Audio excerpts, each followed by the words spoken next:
Good morning. An investigation into the Return to Nature funeral home that began in October has reached a major milestone, resulting in 2 arrests that were made this morning. Here to talk are 4th Judicial District Attorney Michael Allen, along with representatives from the Colorado Bureau of Investigation, the Fremont County Sheriff's and Coroner's offices, and the Federal Bureau of Investigators. We're going to start with District Attorney Michael Allen. Thank you, everybody, for being here today. We're here to announce that John and Carrie Halford have been arrested in Oklahoma in connection with the investigation that was started on October 3rd, 2023 in Penrose, Colorado. To protect the investigation and subsequent prosecution and the rights of those affected, we will not be getting into the facts of the investigation at this time. I want to stress that all persons arrested on suspicion of criminal activity are presumed innocent until proven guilty beyond a reasonable doubt, and that idea holds true for this investigation as well. Today begins the prosecution effort. It will be a slow and methodical process, and we will be working with affected family members so they understand the prosecution process and what to expect going forward. We will also ensure their voices are heard during this important phase of the case. The suspects were arrested on suspicion of committing multiple crimes, including money laundering, which is a Class 3 felony, theft, a Class 5 felony, forgery, a Class 5 felony, and abuse of a corpse, a Class 6 felony. All of those potential charges include the possibility of prison, but also include the possibility of probation as a sentencing option. All persons arrested in another state on Colorado charges go through the extradition process in the state where they were arrested. A judge in Oklahoma will oversee that process starting today. If a person waives extradition, they will be brought back to Colorado at the earliest opportunity. If a person contests extradition, the process will be delayed until that judge makes an appropriate determination in Oklahoma regarding the arrest warrant from Colorado and a high-level review of the facts of the investigation. The first advisement here in El Paso County District Court will be scheduled once the extradition process is completed. Further updates regarding scheduling in court will come from this office. I know you're all wanting to see the probable cause affidavit. It is currently sealed and will not be available to the media and the public at this time. It was sealed to protect the investigation and the arrest process.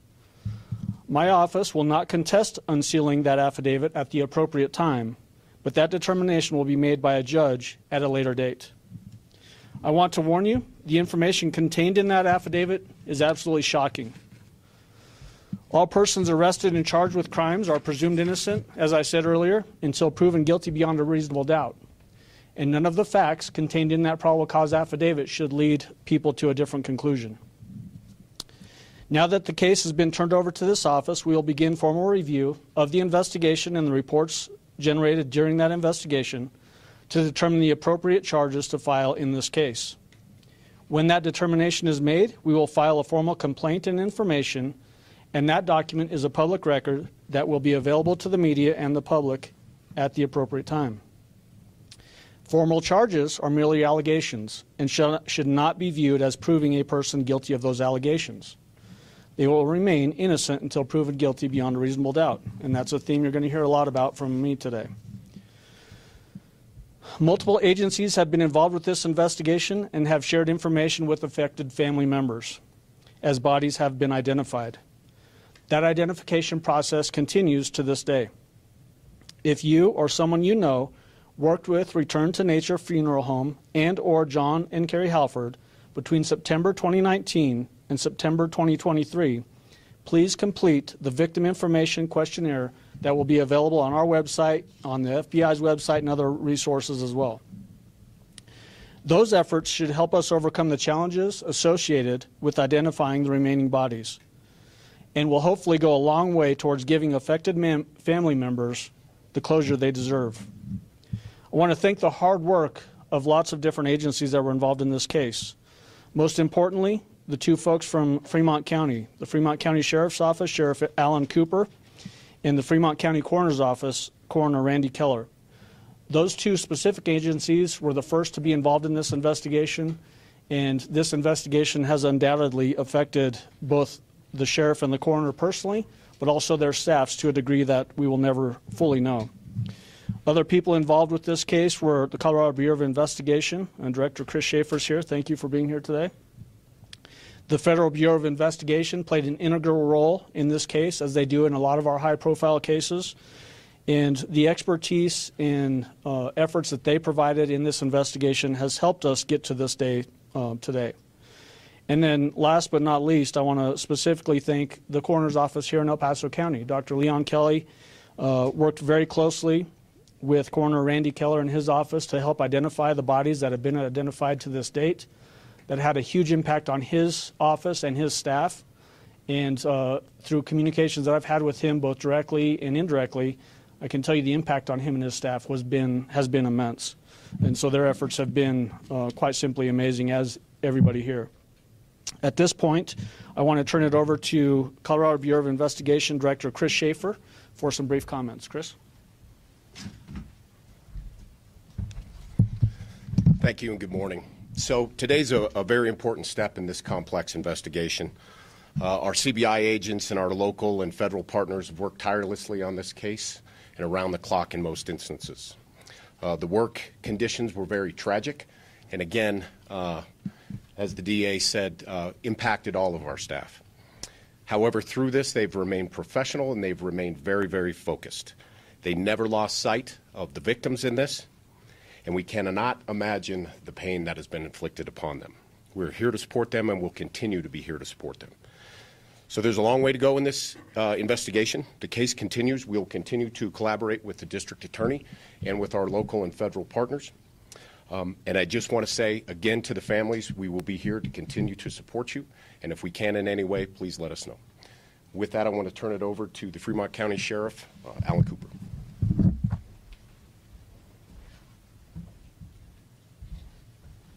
Good morning. So a lot of people were curious as to how this impacted my staff, and I can say unequivocally that it was a very negative impact. But we couldn't have gotten through this without a couple of things falling into place. And the first, and I want to give a heartfelt thanks to Governor Polis for his disaster declaration, because without that, this would have completely demoralized my office. In addition to that, I want to give thanks to the FBI's evidence recovery team, which were an integral part of this investigation, and the National Guard Disaster and Casualty Recovery Unit. They actually did most of the heavy lifting in this case. And for me personally, I hope that these arrests will bring some measure of closure to those family members that have been impacted by this event. Thank you. And now I'd like to introduce Randy Keller, Fremont County Coroner.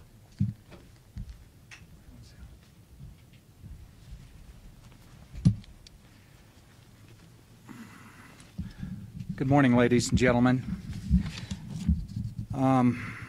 Today's news marks a very strong start to the justice that these families deserve. I would like to take this opportunity to provide an update on the status of our identification processes that are going on at this time. To date, we have positively identified 110 individuals. We have another 80 individuals that we are working on diligently to identify. I would also like to thank El Paso County Coroner's Office and Dr. Leon Kelly for everything that the El Paso County Coroner's Office is helping us on a daily basis. Individuals are being identified through fingerprints, dental records, and medical hardware. Once we have exhausted these methods, we will move on to DNA testing if necessary. Again, I would like to state that every individual removed from the Return to Nature facility has been treated with the utmost care and respect. We have had up to 6 teams notifying families locally, across the state of Colorado, and throughout the United States. Families that are contacted are receiving support with both financial and emotional needs. With the help of numerous agencies locally around the state and across the United States, we have notified approximately 137 families, some with positive identification of their loved ones, and others that we have met to obtain additional information to assist with identification. We have released approximately 25 loved ones back to their families as of today. I would like to say that anyone that has not contacted us at this time that has done business with Return to Nature from September of 19 forward should contact us at Penrose Funeral Home at fbi.gov to give information. Each email will get an auto reply with a link to a questionnaire that needs to be filled out. For family members who have not been contacted yet and would like to be proactive, please contact your loved one's dentist if you think you may have a loved one within this case, and send them directly to my office. And my email is randy.keller@fremontco.com. Even though this case is in its infancy, I would like to thank all agencies involved. The cooperation between them has been the key to moving this investigation forward so quickly. We will continue to work as quickly as possible to identify the remainder of the individuals in our care, so we can help bring some closure to the families that have been re-victimized with this horrendous tragedy. Thank you very much.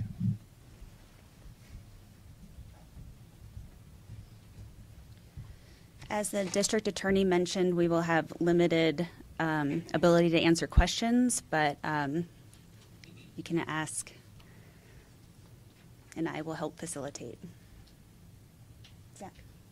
Why did it take so long for an arrest to be filed, considering that the investigation started about a month ago, or the funeral home was investigated about a month ago? So that question also includes, obviously, some case facts that we need to be careful of. I certainly appreciate the question. This is an extensive investigation that presented specific challenges that are unique to this type of a case. And so I think that played a big role in how long it took. But in the grand scheme of things, considering the challenges that these folks just talked about to their individual offices, it's actually was pretty quick in all respects, considering those challenges, which were immense. Sure. Were investigators aware of the Halpers location throughout this investigation? At what point did you learn of that leading to that arrest this morning? Yeah, so we're not going to get into the facts of how they knew where they were and how long they knew where they were, but obviously they were tracking that, and the arrest, as far as I know, went off without a hitch. Do you believe they fled Colorado at some point? They were located in Oklahoma where they were arrested, and I would leave it at that. Do you know when they left Colorado? I'm not going to get into that. So one of the big questions that I had when this case first sort of hit our radar was, do we have any jurisdictional connection to this case? And we are satisfied on that front. And I don't see any problems going forward with jurisdiction being prosecuted here. Statute is very clear on that and gives us a clear path going forward on that front. Has there been a trend as far as the remains that were found? Were they primarily cremation, burial services? Just anything to give families an idea if they may have been. Yeah, so I think that's something that we want to hold pretty tight because that does get into the facts of the case. We are working with family members as they have concerns whether they worked with this funeral home or not, or with the two suspects. But as far as the direct answer to your question, I would refrain from answering it directly at this point. Yes? Going back to the previous question, what section of the statute allows this office to prosecute this case, given that the investigation started in Fremont County? Yeah, so the fact that they were centered here, Return to Nature Funeral Home is centered in Colorado Springs, which is El Paso County. That's what gives us our connection. And if you want specific statutory citations, we can get that to you later. Let's go down here. Just to clarify the body count, you mentioned two numbers added up to 190. I'm wondering if it's 190 now or 189. Yes, our current number at this time is 190 individuals.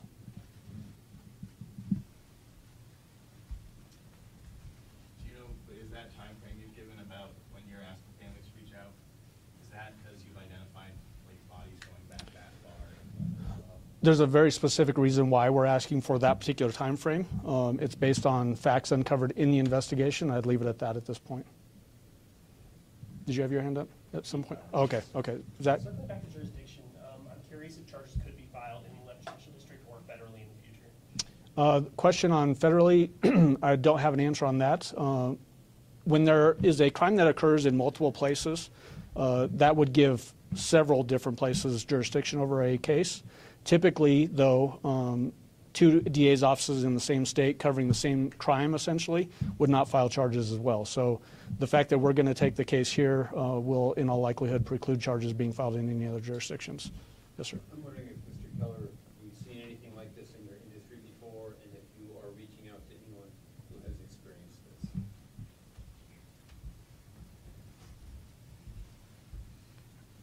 There have been instances, even within this state, with a similar case.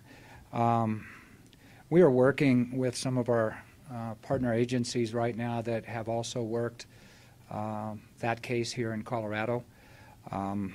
We have brought on enough agencies and enough help through the Colorado Coroners Association and various coroners offices throughout the state. And I do want to thank all of them at this time also for all the help that they're offering at this time. But I have never dealt, of course, with anything like this before with my agency. It's been a tremendous stress on my office and my personnel, and I think the personnel of everyone that's working on this. But we had a lot of folks involved that have dealt with similar instances in the past. I think someone mentioned a natural disaster recovery team. I'm wondering if this challenge is more similar to that than a typical identification process that you're used to. Good question. I don't know that I can really answer that. Our primary concern right now, once we did get the individuals removed from the facility, is identification and doing all we can at this time to support the families and try to get their loved ones back to them. I know it was said the arrest affidavit would be sealed, but can you at least share when that arrest was issued to allow this arrest to happen? So it would have been sometime before the arrest is the best I'm going to be able to tell you at this particular point. The arrest occurred early this morning, so you can extrapolate out from there. But once it gets unsealed, you should have that information. You know the Halfords have, or at least John has ties to that area of Oklahoma. Was it at a house that they were arrested? Yeah, I'm not going to get into that specifically. Yep. Melissa? Do John and Carrie Halford currently have the option to post bond, and if so, what's that amount, or what are the circumstances under which they're being held? Sure. So good question. As we know, everybody that's charged with a crime in the state of Colorado is afforded the right to have bonds set on their case. Both have been set at $2 million, cash bond.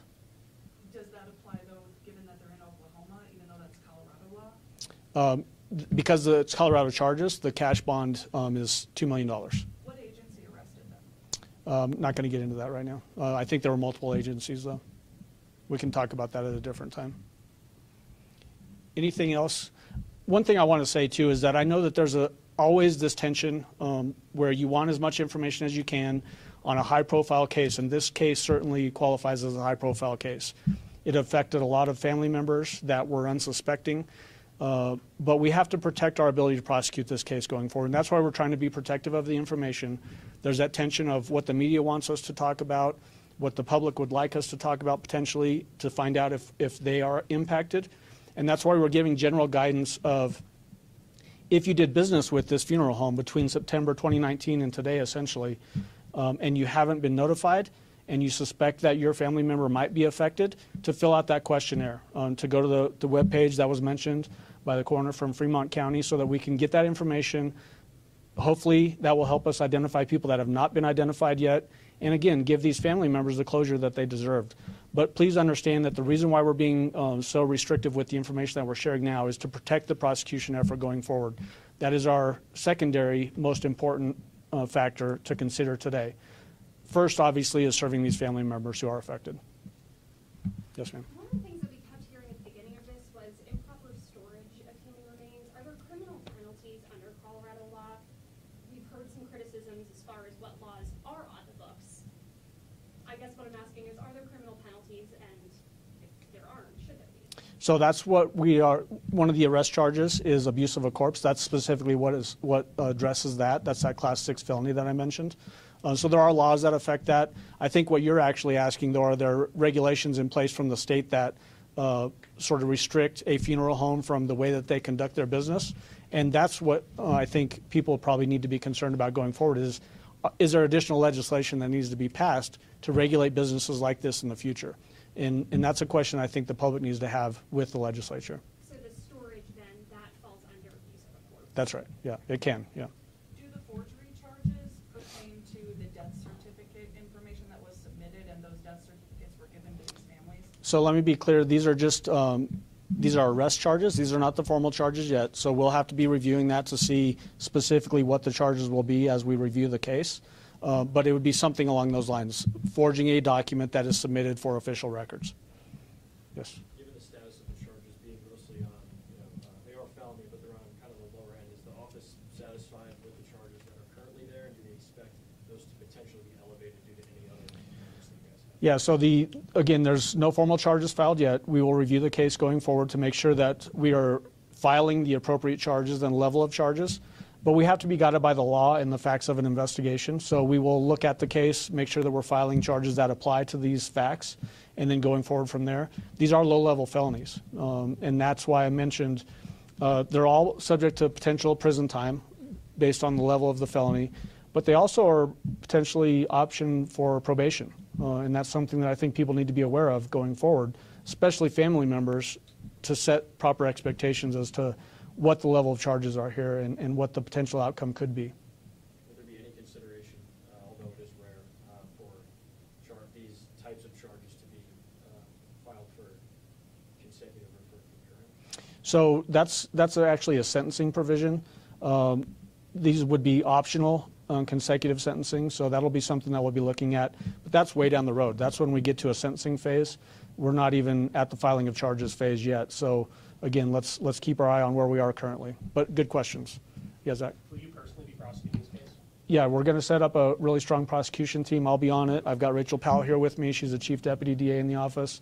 She'll be on it, and then we'll have other folks as well. But we're going to have, just like we do in all of our high-profile cases, put together the best team we can to achieve the best justice that we can in a particular case. Yeah, Melissa? Do you have an idea of if you're going to bring on the number of counts based on each individual body, each person that was affected, or go a different approach? That'll be part of what we're reviewing in the investigation to see what specific charges and how we base those charges. So that's still to be determined. To be hundreds of counts, potentially? Yeah, I would rather not speculate right now. Yeah.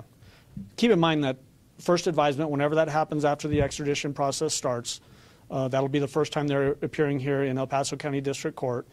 At some point shortly thereafter, within maybe 2 weeks, it will be the filing of charges date, and that will be when we can answer specific questions like that. Okay? I think as far as it goes today, I think we're going to wrap it up now just so that we don't cause any issues with the case and our ability to prosecute going forward. I want to thank you all for being here. And then I want to end again thanking all these folks that have worked so hard on this case. Without their diligence, professionalism, and keeping their eye on finding justice for these family members, we wouldn't be here today. So thank you. As a reminder, updates are coming only from our office now. I'll be sending them out as appropriate. Thanks, everyone.